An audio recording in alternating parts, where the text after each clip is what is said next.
ಇನ್ನು ಭಗವದ್ಗೀತೆ ಹಿಂದೂಗಳ ಪವಿತ್ರ ಗ್ರಂಥ ರಷ್ಯಾ ಅಧ್ಯಕ್ಷ ಪುಟಿನ್ ಅವರ ಕೈಗೂ ಸೇರಿದೆ. ಆದ್ರೀಗ ಇದೇ ಭಗವದ್ಗೀತೆ ಶಾಲಾ ಪಠ್ಯದಲ್ಲೂ ಸೇರಿಸಬೇಕು ಅನ್ನುವಂಥ ಒಂದು ಮನವಿ ರಾಜ್ಯ ರಾಜಕೀಯದಲ್ಲಿ ಮಾತಿನ ಯುದ್ಧಕ್ಕೆ ವೇದಿಕೆಯಾಗಿದೆ. ಹೌದು, ಕುಮಾರಸ್ವಾಮಿ ಅವರು ಬರೆದಂಥ ಆ ಮನವಿ ಪತ್ರಕ್ಕೆ ಕಾಂಗ್ರೆಸ್ ನಾಯಕರುಗಳಂತೂ ಕೆರಳಿ ಕೆಂಡ ಆಗಿದ್ದಾರೆ. ಹಾಗಾದ್ರೆ ಭಗವದ್ಗೀತೆ ವಿಚಾರವಾಗಿ ಶುರುವಾಗಿರುವಂಥ ಜಟಾಪಟಿ ಏನು? ಕುಮಾರಸ್ವಾಮಿ ಅವರು ಭಗವದ್ಗೀತೆಯನ್ನ ಪಠ್ಯದಲ್ಲಿ ಸೇರಿಸಬೇಕು ಅನ್ನುವಂಥ ವಿಚಾರ ಇಟ್ಕೊಂಡು ಮಾಡ್ಕೊಂಡಿದ್ದಂಥ ಮನವಿ ಏನು? ಅದಕ್ಕೆ ಯಾಕೆ ಇಷ್ಟೊಂದು ವಿರೋಧ? ಬನ್ನಿ ರಿಪೋರ್ಟ್ ಅಲ್ಲಿ ನೋಡ್ಕೊಂಬೋಣ. ನವೆಂಬರ್ 28 ಉಡುಪಿಯಲ್ಲಿ ಪ್ರಧಾನಿ ಮೋದಿಯಿಂದ ಭಗವದ್ಗೀತಾ ಪಾರಾಯಣ.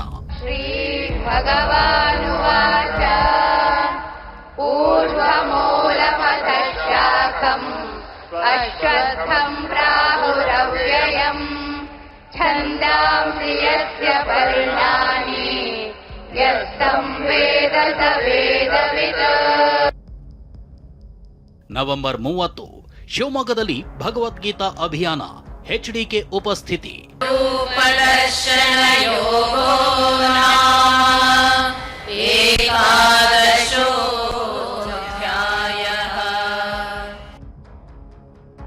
ಡಿಸೆಂಬರ್ 5 ರಷ್ಯಾ ಅಧ್ಯಕ್ಷ ಪುಟಿನ್ ಕೈ ಸೇರಿದ ಭಗವದ್ಗೀತೆ ಗ್ರಂಥ.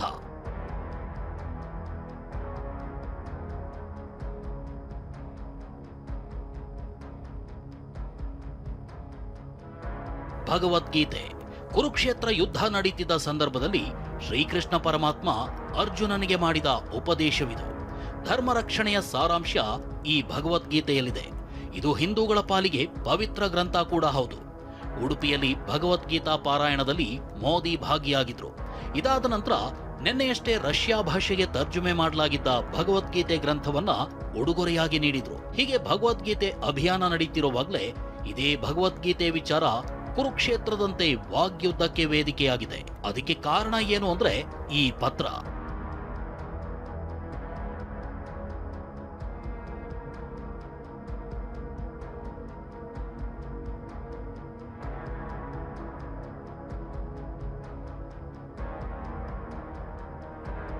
ಶಾಲಾ ಪಠ್ಯದಲ್ಲಿ ಭಗವದ್ಗೀತೆ ಸೇರ್ಪಡೆಗೆ ಎಚ್ಡಿಕೆ ಪತ್ರ.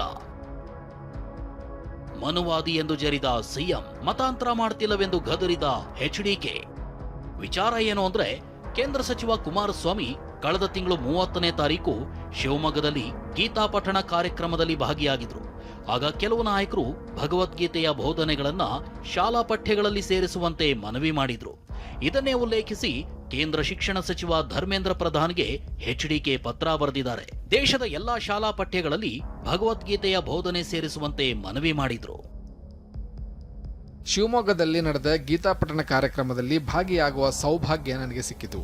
ಈ ವೇಳೆ ಸ್ಥಳೀಯ ನಾಯಕರು ಹಾಗೂ ಪೋಷಕರು ನನಗೆ ವಿನಂತಿಯೊಂದನ್ನು ಮಾಡಿದ್ದಾರೆ. ಭಗವದ್ಗೀತೆಯ ಬೋಧನೆಗಳನ್ನು ಶಾಲಾ ಪಠ್ಯಕ್ರಮದಲ್ಲಿ ಸೇರಿಸಬೇಕೆಂದು ಮನವಿ ಮಾಡಿದ್ದಾರೆ. ಇದು ರಾಷ್ಟ್ರೀಯ ಶಿಕ್ಷಣ ನೀತಿ, ಮೌಲ್ಯಾಧಾರಿತ ಶಿಕ್ಷಣಕ್ಕೆ ಬಲವಾದ ಒತ್ತು ನೀಡುತ್ತದೆ. ಗೀತೆಯಿಂದ ಆಯ್ದ ಬೋಧನೆ ಪರಿಚಯ ಮಾಡೋದ್ರಿಂದ ವಿದ್ಯಾರ್ಥಿಗಳಲ್ಲಿ ನೈತಿಕ ಶಕ್ತಿ, ಚಿಂತನೆಯ ಸ್ಪಷ್ಟತೆ ಮತ್ತು ವ್ಯಕ್ತಿತ್ವ ವಿಕಸನಕ್ಕೆ ಸಹಾಯವಾಗಲಿದೆ. ಇದರಿಂದ ನಮ್ಮ ಜನಸಂಖ್ಯಾ ಲಾಭಾಂಶವು ಬಲಪಡುತ್ತದೆ. ನಮ್ಮ ಯುವಕರು ಜಾಗತಿಕವಾಗಿ ಶ್ರೇಷ್ಠವಾಗಲು ಸಿದ್ಧರಾಗುತ್ತಾರೆ. ಆದ್ದರಿಂದ ಭಗವದ್ಗೀತೆಯ ಕಾಲಾತೀತ ಮೌಲ್ಯಗಳನ್ನು ದೇಶಾದ್ಯಂತ ವಿದ್ಯಾರ್ಥಿಗಳ ಕಲಿಕೆಯ ಚೌಕಟ್ಟಿನಲ್ಲಿ ಸೇರಿಸಬೇಕು. ಆದರೆ ಜಾತ್ಯತೀತ ಜನತಾದಳದ ನಾಯಕನ ಈ ನಡೆ ಸಮಾಜವಾದಿ ಸಿದ್ದರಾಮಯ್ಯರ ಕಣ್ಣು ಕೆಂಪಾಗಿಸಿದೆ. ಭಗವದ್ಗೀತೆ ವಿಚಾರವಾಗಿ ನೇರ ವಾಗ್ದಾಳಿಗಿಳಿದ ಸಿದ್ದರಾಮಯ್ಯ ಕುಮಾರಸ್ವಾಮಿ ಮನುವಾದಿಯಾಗಿ ಬದಲಾಗಿದ್ದಾರೆ ಅಂತ ಟೀಕಿಸಿದ್ದಾರೆ. ಈ ಮಾತಿಗೆ ಕೆರಳಿದ ಎಚ್ಡಿಕೆ, ನಿಮ್ಮ ತಲೆಯಲ್ಲಿರೋದು ಬರೀ ಘರ್ಷಣೆ ಅಂತ ಕುಟುಕಿದ್ದಾರೆ. ಈಗ ಕುಮಾರಸ್ವಾಮಿ ಅವರು ಕೂಡ ಬಿಜೆಪಿ ಜೊತೆ ಸೇರ್ಕೊಂಡು ಚುನಾವಣೆ ಮಾಡಿದ್ಮೇಲೆ ಈಗ ಅವರು ಮನುವಾದಿಗಳಾಗುತ್ತಿದ್ದಾರೆ. ನಾನು ಯಾವ ದೃಷ್ಟಿಯಿಂದ ಹೇಳಿದ್ದೇನೆ? ಎಲ್ಲರನ್ನು ಕನ್ವರ್ಟ್ ಮಾಡಕ್ಕೆ ಹೇಳಿದ್ದೀನಿ.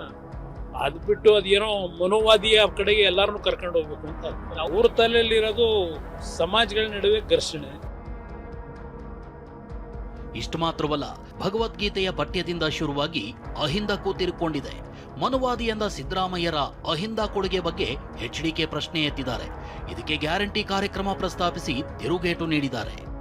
ಯಾವ ಅಹಿಂದನ ಇವತ್ತು ರಕ್ಷಣೆ ಕೊಟ್ಟಿದ್ದಾರೆ? ಅಹಿಂದ ಹೆಸರಿನಲ್ಲಿ 10 ವರ್ಷದಿಂದ ಮಜಾ ಮಾಡ್ತಾವ್ರೆ. ಅದು ಬಿಟ್ಟು ಏನು ಮಾಡೋರು? ಏನು ಅಹಿಂದಾಗೆ ಕೊಟ್ಟಿರೋ ಕೊಡುಗೆ ಏನು? 8 ವರ್ಷ ನೀವು CM ಇದ್ದೀರಲ್ಲಪ್ಪ, ಅಹಿಂದ ಸಮಸ್ಯೆ ಎಷ್ಟು ಬಗೆಹರಿಸಿದಿರಿ? ನಿಮ್ಮ ಸೀಟ್ಗೋಸ್ಕರವಾಗಿ ಅಹಿಂದ ಹೆಸರನ್ನು ಉಪಯೋಗ ಮಾಡ್ತೀರಿ. ಅಹಿಂದ ಸಂಘಟನೆ ಮಾಡಿದವನು ನಾನು. ಅಹಿಂದ ಜನರಿಗೆ ಇವೆಲ್ಲ ಗ್ಯಾರಂಟಿ ಯೋಜನೆಗಳೆಲ್ಲ ಇವೆಲ್ಲ ಮಾಡಿರೋದು ಭಾಗ್ಯಗಳ ಕಾರ್ಯಕ್ರಮಗಳೆಲ್ಲ ಮಾಡಿರೋದು ಯಾರಿಗೆ? ಇನ್ನು ಭಗವದ್ಗೀತೆಯಲ್ಲಿನ ಕೃಷ್ಣನ ಉಪದೇಶದ ಬಗ್ಗೆ ಮಾತನಾಡಿದ ಎಚ್ಡಿಕೆ ರಾಜ್ಯ ಸರ್ಕಾರದ ವಿರುದ್ಧ ವಾಗ್ಬಾಣ ಬಿಟ್ಟಿದ್ದಾರೆ. ಆದರೆ ಸಿದ್ದರಾಮಯ್ಯ ಮಾತ್ರ ರಾಜ್ಯಕ್ಕಾದ ನಷ್ಟದ ಬಗ್ಗೆ ಮಾತನಾಡಿದ್ರ ಅಂತ ತಿಳಿದಿದ್ದಾರೆ. ಭಗವದ್ಗೀತೆಯಲ್ಲಿ ಕೃಷ್ಣ ಹೇಳಿರೋದೇನು? ಧರ್ಮ ರಕ್ಷಣೆ ಮಾಡೋದಕ್ಕೆ. ಮನೋವಾದಿ ಕನ್ವರ್ಟ್ ಮಾಡಿ ಅಂತ ಭಗವದ್ಗೀತೆಯಲ್ಲಿ ಹೇಳಿಲ್ಲ. ಅವತ್ತಿನ ಭಗವದ್ಗೀತೆ ಶ್ರೀಮಾನ್ ಕೃಷ್ಣ ಅರ್ಜುನನಿಗೆ ಏನು ಸಾರಾಂಶ ಹೇಳಿ ಯುದ್ಧಕ್ಕೆ ತಯಾರು ಮಾಡಿದ್ರು, ಅವತ್ತಿನ ಭಗವದ್ಗೀತೆ ಈಗಿನ ಈ ಸರ್ಕಾರದ ವಿರುದ್ಧ ಅವಶ್ಯಕತೆ ಇದೆ ಅನ್ನೋದು ನನ್ನ ಅಭಿಪ್ರಾಯ. ಇಡೀ ದೇಶದಲ್ಲಿ ಎಲ್ಲ ಮೈನಸ್ ಗ್ರೋತ್. ಈಗ ಇದನ್ನ ಕುಮಾರಸ್ವಾಮಿ ಅವರು ಯಾವತ್ತಾರು ಮಾತಾಡಿದಾರ? ರಾಜ್ಯಕ್ಕಾಗಿರೋ ನಷ್ಟದ ಬಗ್ಗೆ ಮಾತಾಡಿದಾರ? ಇನ್ನು ಸಚಿವ ಪ್ರಿಯಾಂಕ್ ಖರ್ಗೆ ಕೂಡ ಎಚ್ಡಿಕೆ ಕಾಲೆಳೆದಿದ್ದಾರೆ. ಬರೀತಾರ್ರಿ, ಈಗೆಲ್ಲ ಮಾಡ್ತಾ ಇದ್ರೆ ಅವ್ರು ಮುಖ್ಯಮಂತ್ರಿ ಇದ್ದಾಗ ಮಾಡ್ಬೋದಾಗಿತ್ತಲ್ಲ.